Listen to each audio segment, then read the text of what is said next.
As gig workers, we are always looking for new things that does one of three things. One, it either makes us more money. Two, it either saves us more money. Or three, it makes our lives as gig workers easier. But it's very rare that we can find something new that does all three of those. But Para does just that. I tried it out for a little while, and let me show you what I found.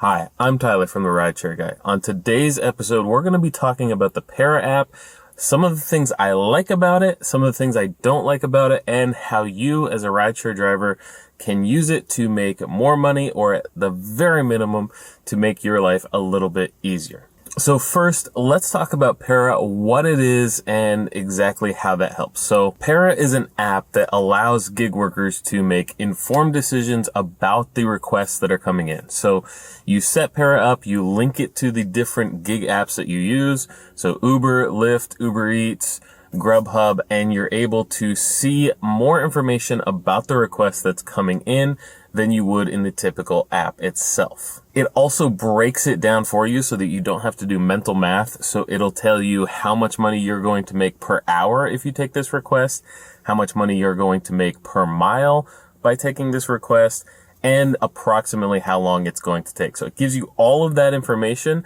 at a quick glance when it comes up. At this point, I've been driving for these different apps for a long time.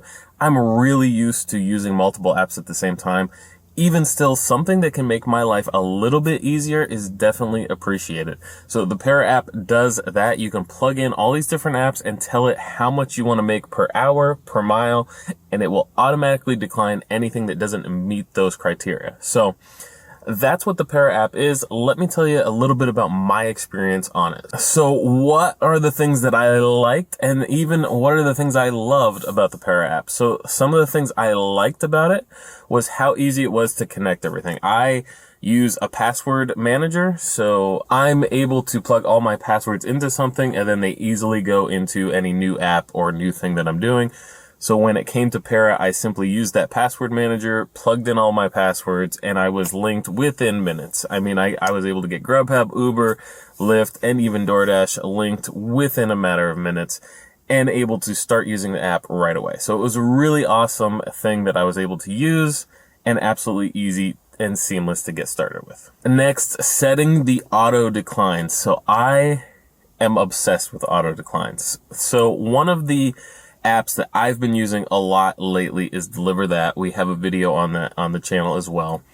But the Deliver That app has a huge, major flaw, which is that you only get requests if that app is running in the foreground of your phone, which means that I have Deliver That running the majority of the time on my phone.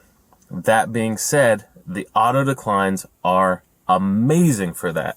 So setting up the auto declines for how much money I want to make per mile. So I also am able to plug in there the least amount that I would take. So say that the least amount that you'll take is a $10 order.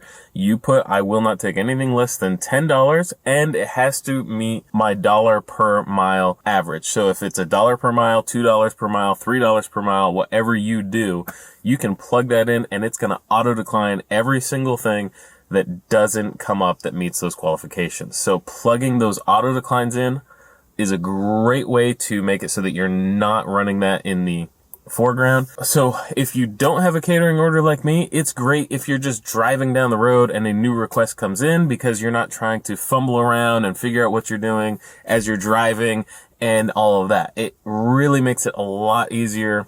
And it helps you to make the decisions on that when it does come to one that meets it. It doesn't auto accept it, which I actually didn't think I would like, but I actually do, because it comes up with all of the information. It gives you all of the dollar per mile, the hourly rate you're going to make. It also gives you the drop-off address, which means that if you're getting an apartment, you know right away. It gives you a lot more information than the apps themselves give you. So it helps you to make those decisions, especially when you're multi-apping and you're deciding, okay, I'm going to accept, I already have this order. I'm going to accept another one, but only when it's going that same direction. This takes the guesswork out of where exactly is this one going to go, because it tells you not just approximately, but exactly where that order is going to go. So you know which way you're going, and you know if that order is going to work or not. So the one thing that I absolutely loved about the Para app, this is something that is huge for me.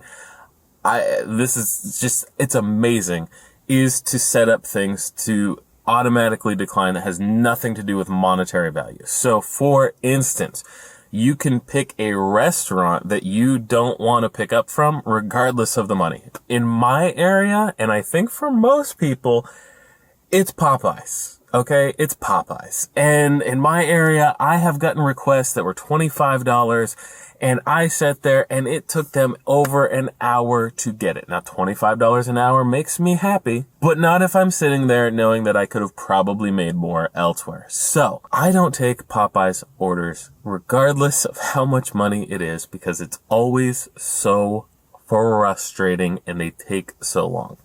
With the Para app, you can simply plug in there not to give you any more from that restaurant. That is truly amazing. The fact that you can tell it to auto decline those is great. Some other things you can do, you can flag certain other restaurants, and you can flag certain customers. So if you have a bad experience delivering to a customer, in the Para app, you can simply flag it and tell it to not give you that customer again. So I know if you do this a long time in the same area, you're going to have some repeat customers. A lot of times that means that you're getting a good tip, because you only accept ones that are good tips, right?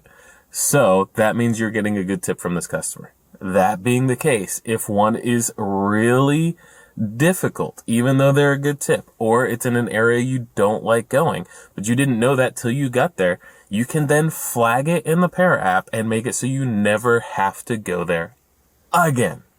Amazing. Finally, I don't mind apartments as much as some people do. I know that in my area, we have a lot of apartments, and typically I can figure them out. Even still, they frustrate me at times as well. With the Para app, you can auto decline any apartments that are coming, as long as the app knows that it's getting. So it works really well with Grubhub. And from what I've read, I haven't experienced it on Uber Eats, but from what I've read from others, it doesn't work as well on Uber Eats, but it does work. So that's something that you're able to do to auto decline apartments if that's something that really frustrates you. I know for me, in my area, driving for the dinner time, if I were to auto decline apartments, I would probably never get a single order, because everything in my area is apartments, townhomes, condos, all of that. So I wouldn't do it, but some people really frustrates them, so I understand. So absolutely love this feature of being able to flag certain people, certain places, and just not get those requests. It's amazing. I'm going to tell you the things I didn't like about the Para app. The first thing is that it is limited on how many apps that it works with. So it works with Uber, Uber Eats, Grubhub, and Lyft. So those are the big ones for sure. But I really would like it to work with Doordash as well, especially since it actually has you link Doordash in the app itself. Now, the reason it does this is because Para does other things as well, such as track your mileage and track your income from these different apps. And so by linking Doordash, it will link your income from Doordash so that you can see how much you've made total for the week. That's really nice to have, but I have other apps that already do that. And so I'm used to using those apps already. But if you're starting out and you want one that tracks your mileage and keeps track of all that, then the Para app is a great one for that. But I wish that since I'm linking Doordash with it, that it also allowed me to auto decline those Doordash orders as well. I do know that they've had it in the past and they've gone back and forth, and maybe in the future they'll get that.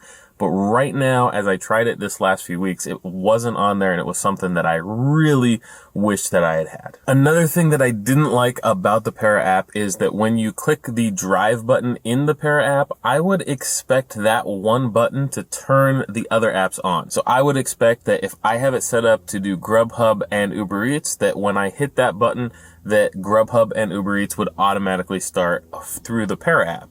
Unfortunately, that's not how it worked. So I would have to go to the Uber Eats app, the Grubhub app, and turn them on, and then turn the Para app on.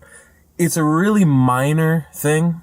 Honestly, it's not a big deal, but just if it's going to be really convenient, I'd love for it to be super convenient. And that was something that I didn't like.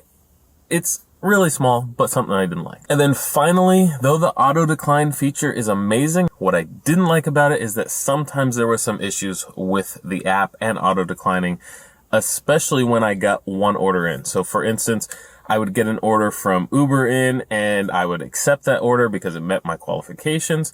Then I would keep the Para app running in the background as well. A Grubhub order would come in and it wouldn't even touch that Grubhub order. I was able to find a little bit of a workaround.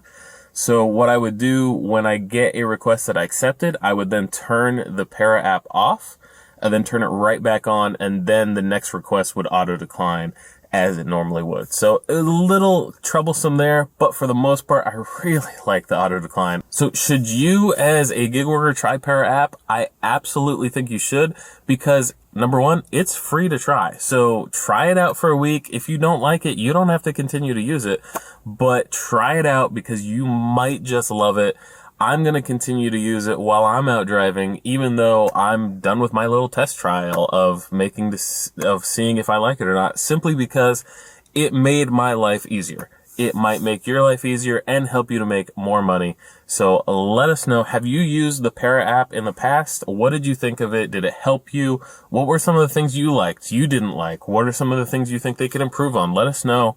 We read every single comment. If you found this video helpful, please give us a thumbs up. It helps the channel out. And subscribe to the channel because more episodes come out every single week that help you make as much money as possible in as little time as possible. And until next time, stay safe out there, everyone.